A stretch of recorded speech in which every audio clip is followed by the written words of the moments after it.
misinformed about what really happened. And without pointing out, in quote after quote, how many historians have simply served up the same errors over and over, I will not have made an argument, let alone offered proof.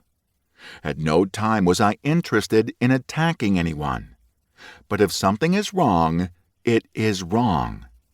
I have never asserted that those historians attempted to deceive anyone or that they had any ulterior motive. One of the people who came in for the strongest criticism in that first volume, and will come in for a share of it in the second volume, is Ed Bonekemper, author of several books on Ulysses S. Grant. When the first book was released, Mr. Bonekemper was the editor of one of the largest mass-market publications on the Civil War, and I was concerned as to what his reaction might be. Would he savage me in print before a huge audience? Ultimately, I decided not to be swayed by those considerations, but to tell my readers what I had found. And when Bonekemper reviewed my work, he was, to my relief, lavish in his praise and gracious in his acknowledgment of my critique.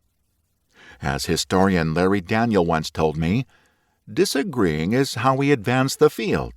As long as it's done respectfully, no one should be upset.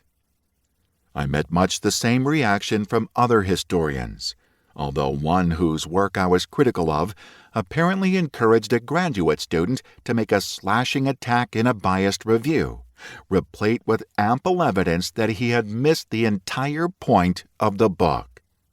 As a reward, that graduate student was published in a book edited by his mentor, who seems to have earned an excellent reputation by essentially writing the same things over and over again. Another historian apparently had an epiphany of sorts. A year after my book was published, after years of making the same old arguments about the battle, he published an article in which he reversed his field regarding some of the events of Chickamauga and said many of the same things I had said, without, however, any mention of my work. One historian even penned a review that he began by acknowledging that he had not actually read the book.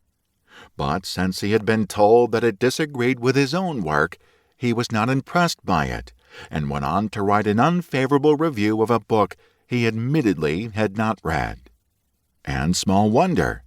Once an historian has invested much of his reputation in constructing a particular interpretation of history, anything that threatens to change that image might be considered a potential problem.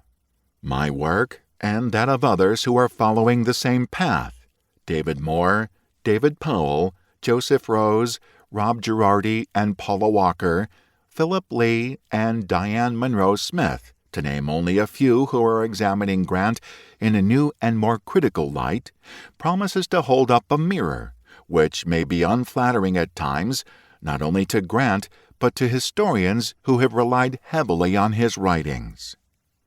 The greatest percentage of responses to the book have been overwhelmingly positive, however, and most of the negative responses have not been from people in the historical community, who have been generally quite supportive. One venerable historian even told me that I was doing God's work by setting the record straight. The strongest adverse reactions have been from the folks who cherish Grant as an icon and resent any perceived attack on him. A few people said that Grant's poor health when he wrote his memoirs excused his errors. Although it might explain his mistakes, it does not excuse them. And of course, his poor health does not explain or justify some of the things he said and did years earlier. Several online critiques began their reviews with something along the lines of, "I haven't read this book, and I will not. I simply cannot understand what would motivate someone to attack a great man." They branded me and my colleagues revisionist historians, as though that were an insult. Then they reviewed the book while admitting they had not read it. Had those people taken the trouble to read the book, they might have found that at the time I wrote it, I still greatly admired Ulysses S. Grant.